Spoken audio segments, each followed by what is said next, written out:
Hello, my name is Ash Brezer. I'm editor at Landezine. I'm joined today by another editor, Urška Škerl, also from Landezine, and our special guest today is Andre Dekker. He is not a landscape architect, but instead a partner at a Dutch public art collective called Observatorium. They started in 1997 and by now have projects built in many places, mostly in the Netherlands, but also in Germany, United Kingdom, France, Italy, and the list goes on. Andre will first present the work of Observatorium in about a 30 minutes lecture, and afterwards Urška and myself will ask him some questions. So I suggest we begin. Hello, unknown people. Hello, world. I'm online with Ljubljana here from Rotterdam, and I'm going to do a lecture that Zas and Urška saw and heard in Ljubljana a month ago. I like this way of having this dialogue, tell stories over and over again. And in my experience, my talks are always very, very different from each other. And I'm really looking forward to the Q&A after this presentation. Our book, the most recent book, is called Public Art for Public Life. We were very happy to find this title because usually you speak about places and spaces, realms, but the art is just for public life. It's not, you know, it's a place for meeting, it's a place for going, it's a place to pay attention to something.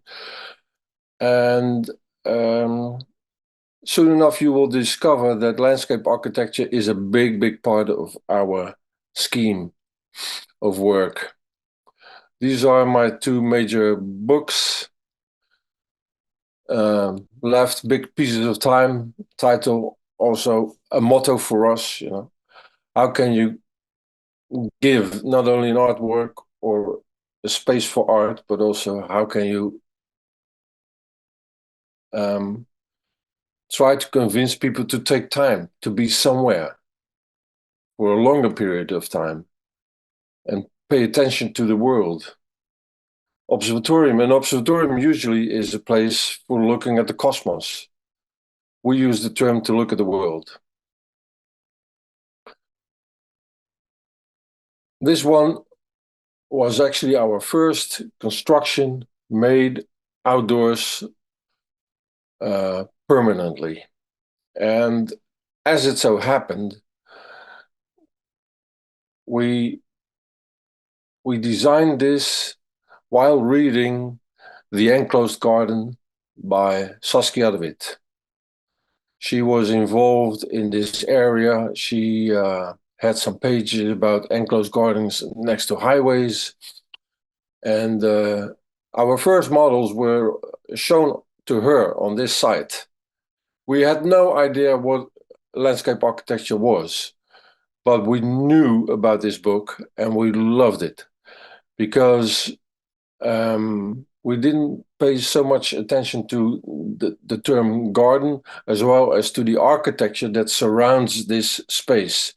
We were looking for a place where you can be surrounded by where you have some space for yourself, but still have a view on the world around you. So the enclosed garden was just perfect for this. This enclosed garden has two parts. One at the highway on a very steep sound barrier, and one area with an artwork and a memorial site. And we have been using the materials of the area, crash barriers and asphalt. And that was, let's say, for technical and for practical reasons, but we also really, really like the atmosphere of materials that create a totally different impression when you take them out of their regular function. grass barriers are beautiful for making pavilions. Used asphalt or tarmac is just wonderful for creating stone gardens.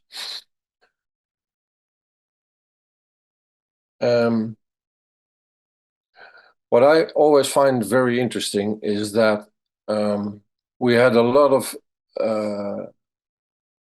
we had to negotiate with the city for making this on this site. And when there was talk of creating large solar panels on this steep site, then again we had to negotiate, because they then said, no, this is the RDAM Landmark. Now you know on the highway you have arrived. So first talking if we can put it there, and then talking if we can change the environment around it. So we were happy with this statement that it had become a landmark. Many people in Holland know it because everybody's on the highway, and the first question always is, but can you go there? Well, of course you can go there. And the one great thing is when you walk in this garden, you have an audience. You feel completely deserted, but you are in the middle of the economics. And it's really crazy what you see happening on the highway. This is also in Rotterdam. It was a commission by the Port of Rotterdam, which was very generous, because they said, you are called Observatorium, you know best where to see our port. After having looked around, we said, well, you are creating new land in the North Sea. It's not finished yet, but that would be the best place to see the port, because from there you would also see, of course, the North Sea and all the ships coming and going. And we knew only that the landscape architects of H&S were involved in this, but we didn't know that they actually had designed a dune landscape. When we arrived, we saw nothing but sand, and we saw actually no signs of design. And it was just the best spot for creating a focal point, a place for arrival at the coast, because near this site there's only parking lots. There are no pavilions. There is no place to have a coffee or dinner. It is actually a huge port area surrounded by a beach and parking lots, and that's all. And that is why this sculpture has become a very prominent. It is a beautiful location. People are impressed by industry, and they all take a day to look around in this area. Industry is actually a tourist attraction. This construction is, let's say, we are now in the interior of a dune. We have calculated the growing of dunes. We have looked at the movement of sand grains, and from that we could sort of envision that in this site there will be a dune landscape around 12 meters high as the sculpture now is. In this picture you see the three stages of the dune growth. Down left you see little monumental concrete tables, chairs, furniture, and that is the first stage of dune growth. And actually it is happening. Since this picture, around 1.5 meters of sand has been blown into the sculpture. So we just have to wait and see it happening. The sculpture becoming the dune that it is now representing. And this gives you an idea of how it will become in the near future.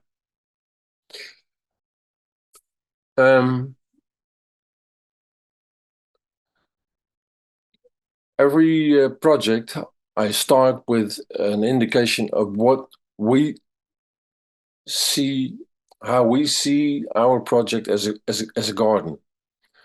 Here, the commission was to make a campus square as beautiful as the campus square that was already there. In the back, you see two big willows with pavement around it. That is just wonderful. And apart from all the functions that it has to fulfill when you have to do a campus square, we also think, how can it be a garden? How can it be an enclosed space? How can it be, let's say, a place of refuge, which is still very much connected to the area and the people? So here we say the campus square is a garden. How is it a garden? Well, we took again the tarmac of this road and made a new road from it and planted river trees and shrubs.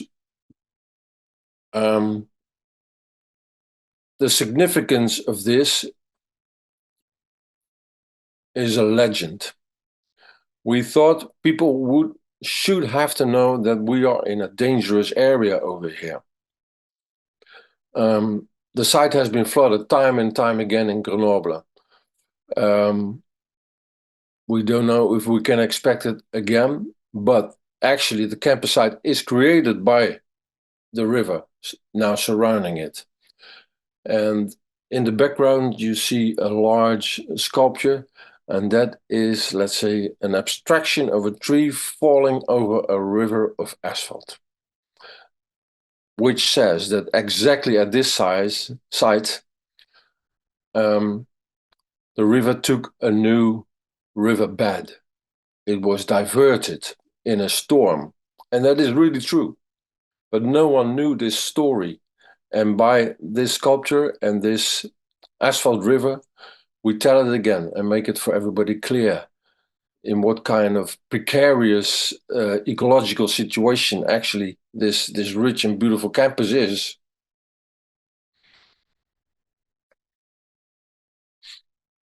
Here we had the idea that we had to indicate that this wilderness in the middle of the city of Nantes is nothing more and nothing less than a secret garden. Very, very secret, because indeed you cannot enter it. It is too precious. It's Natura 2000 and a lot more. Only 300 people a year can enter. How did that come about? Why is there, next to these high rises, this wilderness? It was the site where the government wanted a highway directly from Paris into the city center, the city heart of Nantes. There was a lot of protest. 40 years long, there was debate. And in the meanwhile, Mother Nature took over. And she did it in such a beautiful way that it became a protected nature reserve, full of birds.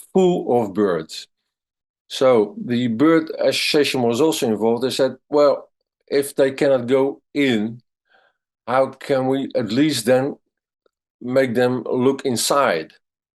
And for us, it was so important to tell this story that when your ambitions for highways fail, that's sort of good humor. So we wanted to do something humoristic about that. We took the sizes of a French highway, we created them in oak wood and made a péage, a toll,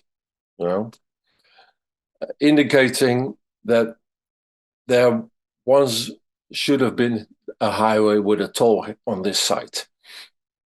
But as you can see, on the higher level, people have the possibility to look into that secret garden, and in the front is actually sort of a playground. And I like this picture quite a lot. On the right-hand side, modernistic architecture from the 70s, and on the left, the beginnings of that wilderness. And the colonnade is not leading you into this, but it leads you, let's say, for a while to cross over this, to walk along the border between culture, nature. Colonnade, of course. I must tell you now something else. A colonnade. Where can we see colonnades? Temples, banks, but also gardens, of course. I was for a while always asking myself the question, why are we always outside? Why do we do architecture? Who are our predecessors, actually? I mean, people always start talking about land art when they see a project by us, but it is, of course, not land art. Yeah, it's outside. And then one time, somewhere in Belgium, people gave me a book which was called Gardens, Jardin. And to my surprise, I saw so many objects that were like ours.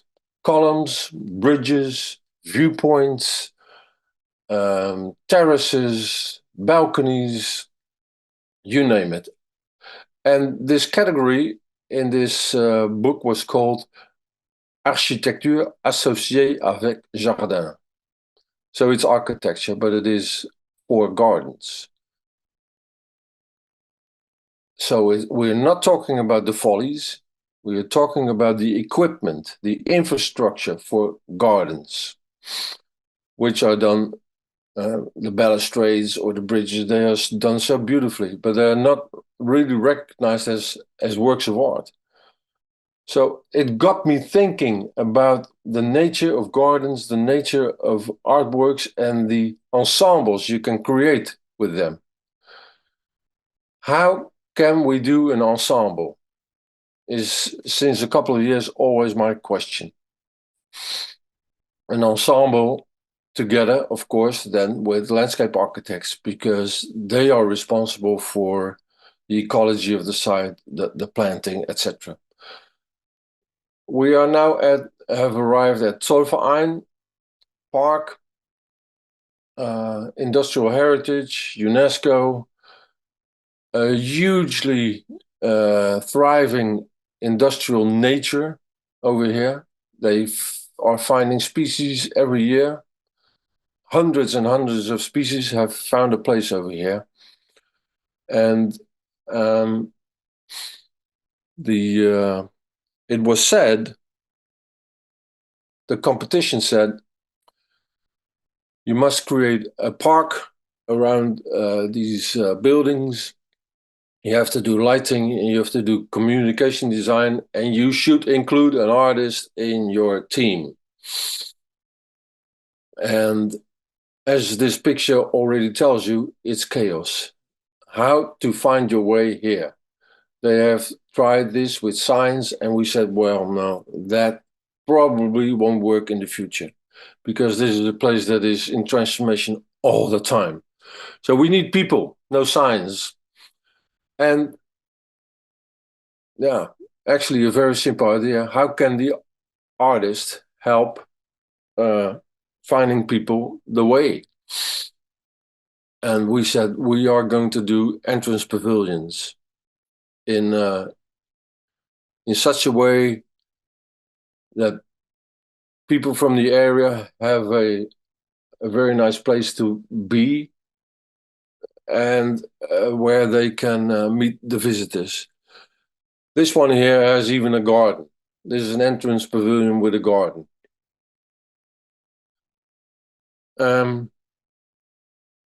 This is one other part of the idea of making, let's say, orientation tactile and visible and simple. Really, this place was full of signs, and still people were wondering where they were. We use these models all over the place to help people, and also in this iron, we have made a text that can be read by the blind. Here's another pavilion with a model. And this is somehow just so simple. We have used bookcases. You can see that over here, right? Bookcases inward and outward. And they are caught in a frame. And the frame is, let's say, a sort of a measure. It tells you the size of the industrial buildings around it. So it's industrial scale with a personal touch. And of course, this concrete in 3-4 different colors is a reference to what was happening below the surface. The layers of coal and stone and sand that made the Ruhr area the Ruhr.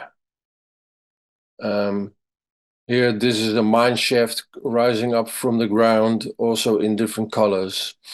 And here we have said, well, we could convince the heritage people by it was not so easy to build on this site. That's why. So we had to convince, and we said, well, you know, behind those trees are the houses of the people that made the engine run. All the workers work around this site, and they are still there. We want a viewpoint from where you can see the estates, the laborers' communities.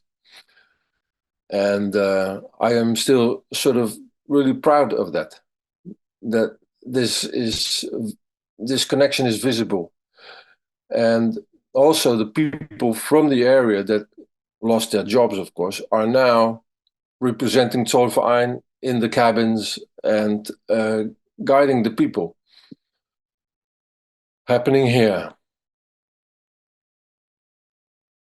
We discovered that you can also do temporary gardens. We have made a device which allows you in a very, very simple way to make mazes or labyrinths. And we did that over here. Stakes that you can pull out and pull together. And with them, we created a sort of a forest, a confusing forest for a theater play.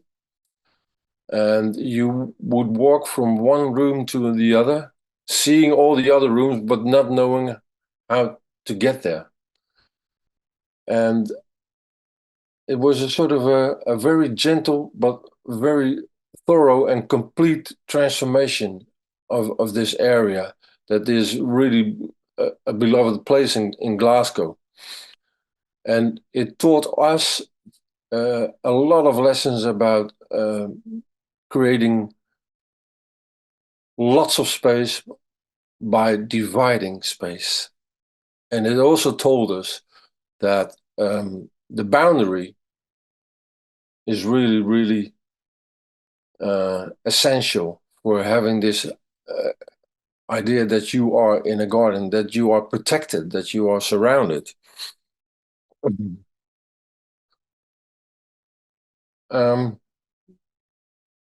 This is a project. When I talk about it, I'm actually always then talking about a village. This is a dream come true for a village. The village is on a flood mount in the north of the Netherlands, low-lying countries. Hundreds of flood mounds protected the people against flooding, but then the dikes came into existence, and somehow the connection with the sea got lost. And they are raising this sea defense every 20, 30 years. And they felt so disconnected, they said, we want to go over that dike again. We want a new flood mount. We don't know if it will be functional. We don't know if there will be a church on it in the end. But we need a focal point, a place to go in this salt marshes in front of the sea dike. Actually, you are on the bottom of the sea over here. And we convinced them with a design, and that was, let's say, a design that was made while being present in the village for maybe 4 or 5 years. This is not so simple to realize, because it's World UNESCO Heritage. It's a bird area. It's Natura 2000. The water management has a say over here. The landowners have a say. So the talking was actually most of the work.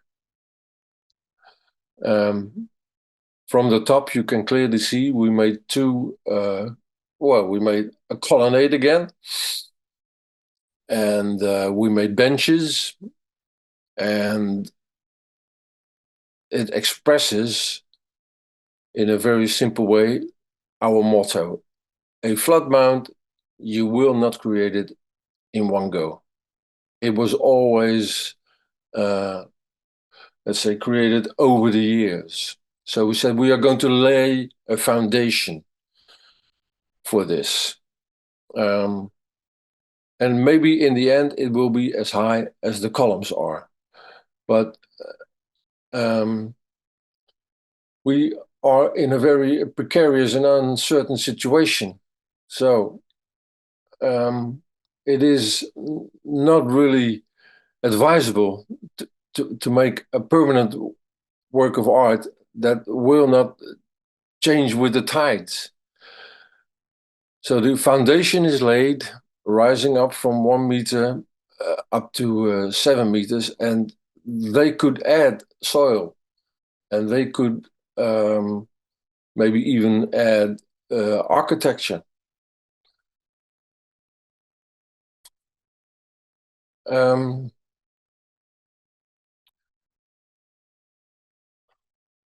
I think I need to say something about commissioning.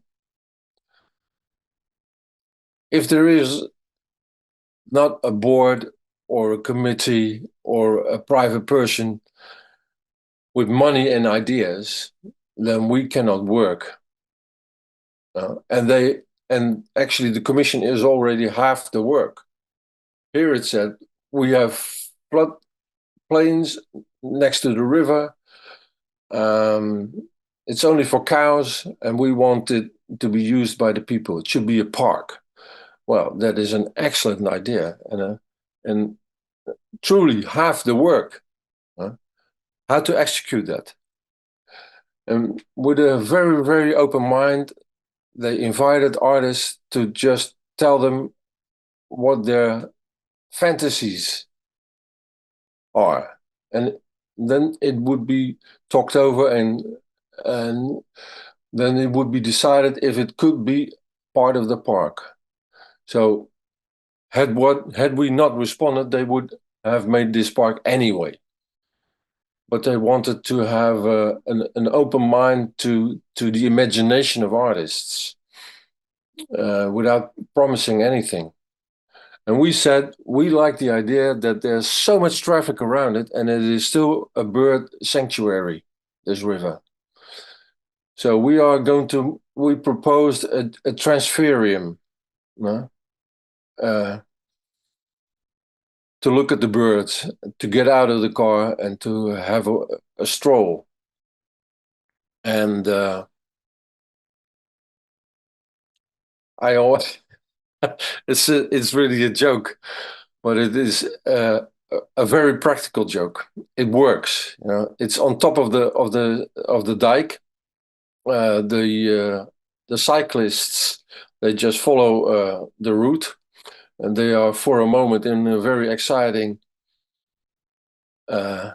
uncertain place.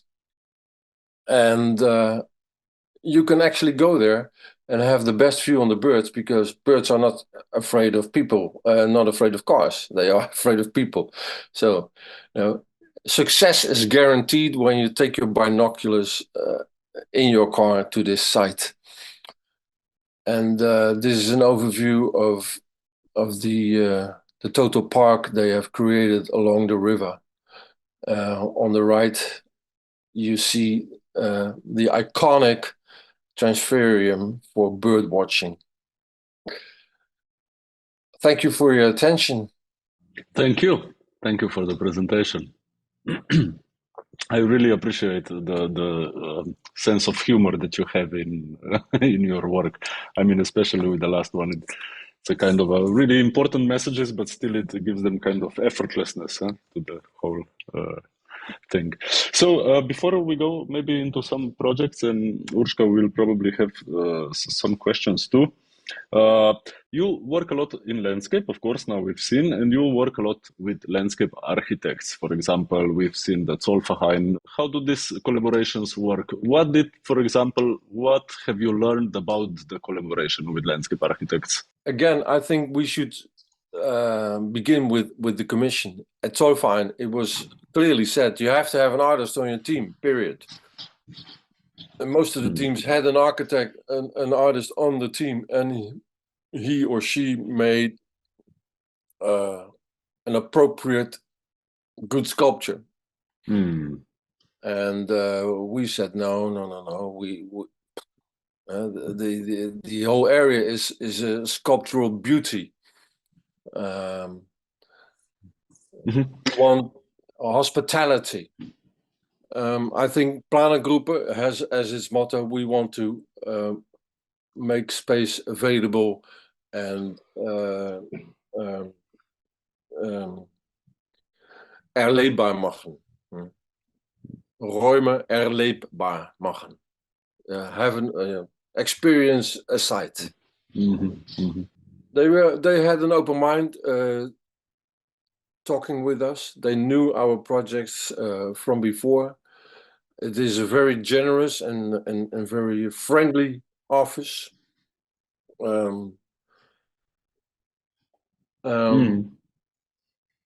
That is also, I mean, it's sometimes really a question of character. Yeah, sure.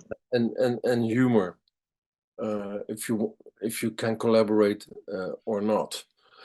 And we thought this is such a difficult place. We have to have very, very precise, simple programs, because it will be used for the millions, and it should still also be a Natura 2000 site.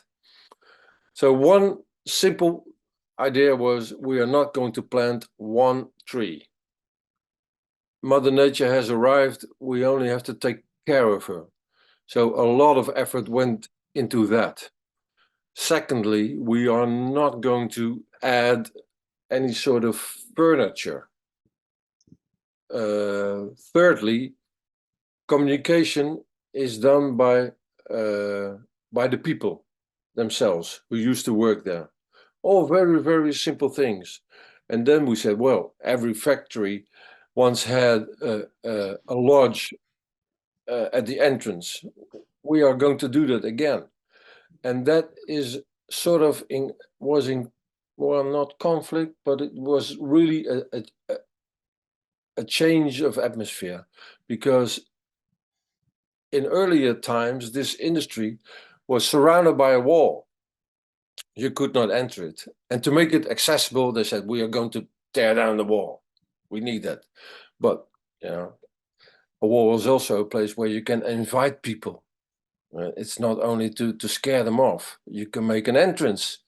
So we have made entrances without having the wall. That was the other simple idea. If you want to invite people, you have to stand at the door and say, welcome. But there was no door anymore. You see? And that for me is landscape architecture. Thinking about space, about how is a shape, how is a design generous. How I see your work actually, and how I see your work can help landscape architecture is basically that you dismantle architecture, as you said, doors, and you don't use furniture, but you use actual architectural concepts and place them in landscape. And it's basically literally landscape architecture. So it's pieces of architecture scattered about the landscape in a way, or about a site you are dealing with.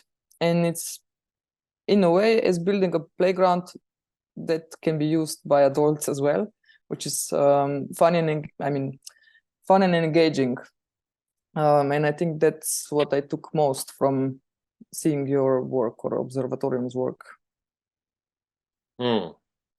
Well, I take that as a compliment. While listening to you, something suddenly crossed my mind.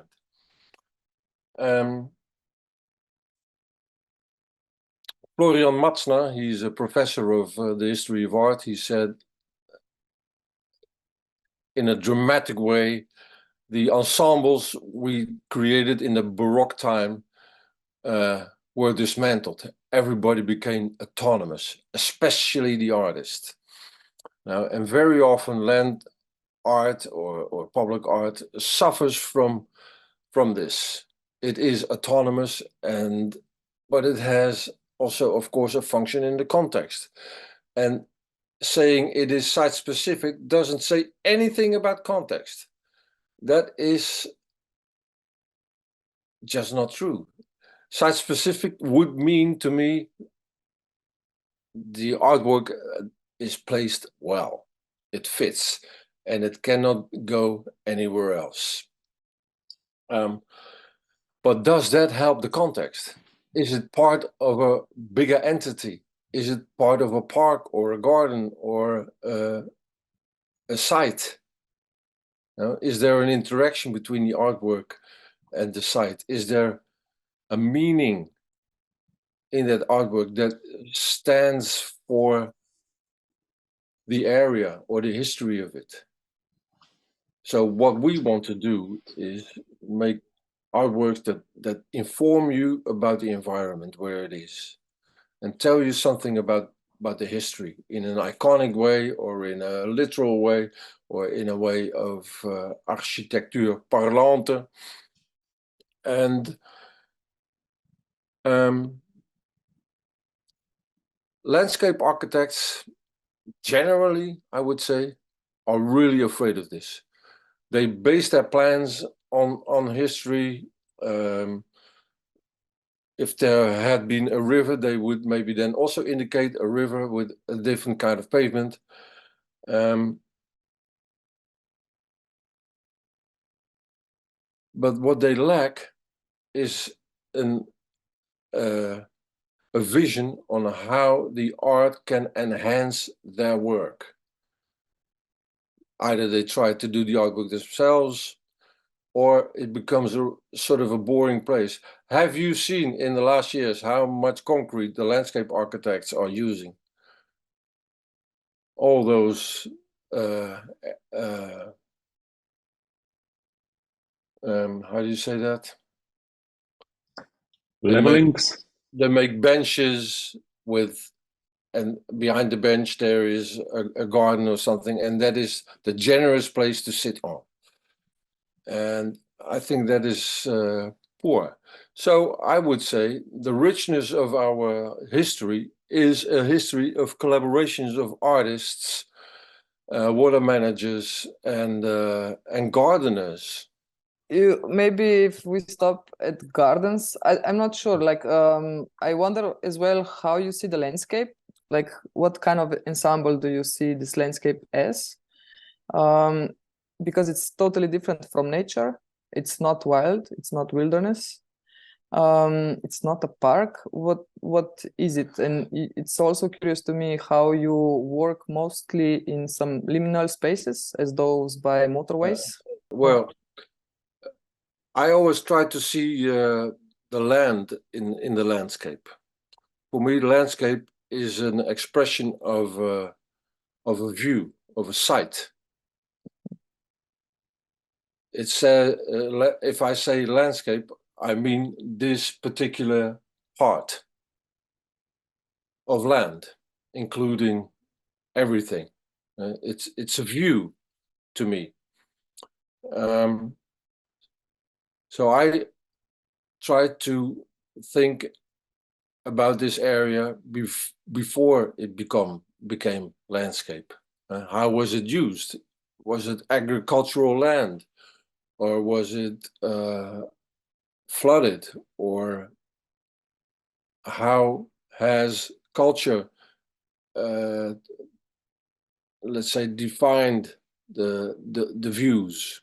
In terms of, to maybe add something to Urshka's question, how do you see it in terms of meaning? Because we both, in a way, deal with meaning. Landscape architects, we do work with meaning in a way that we try to make hidden processes, hidden layers of landscape visible for landscape architects, to translate them into reality, to maybe hint to them. So it's not, I wouldn't say it's just about the technical things, about moving soil around or, you know, planting. So I would see your contribution, and based on work with landscape architects, as a kind of a meaning within the meaning, the communication of the two meanings. Was that something that would resonate with your work? Yes, yes, absolutely. You could also maybe use the word story instead of meaning or significance. You know? I think we must be humble. If we say, you know, there's a history of layers and our layer is going to show all the other layers as well, that is difficult. Sometimes you must be really brutal and brave and say, well, you know, it's time for Anthropocene. We are going to change this around. What do you mean exactly by ensembles? Like ensembles of sculptures, of public art? How is a landscape can never be an ensemble because it's a view and it is depicting the horizon. A garden is an ensemble when it is a place where you can, let's say, meet all kinds of art in various ways. Already the entrance, already the separation between the inside and the outside is an artwork, or is has meaning and is done on purpose. The roads, the signs, the planting, the furniture, the loggia, the pavilion, the maintenance, all that is, to my mind, an ensemble. If I try to make a garden, an academy garden for the art school in Ljubljana, then we take in account everything which is already there.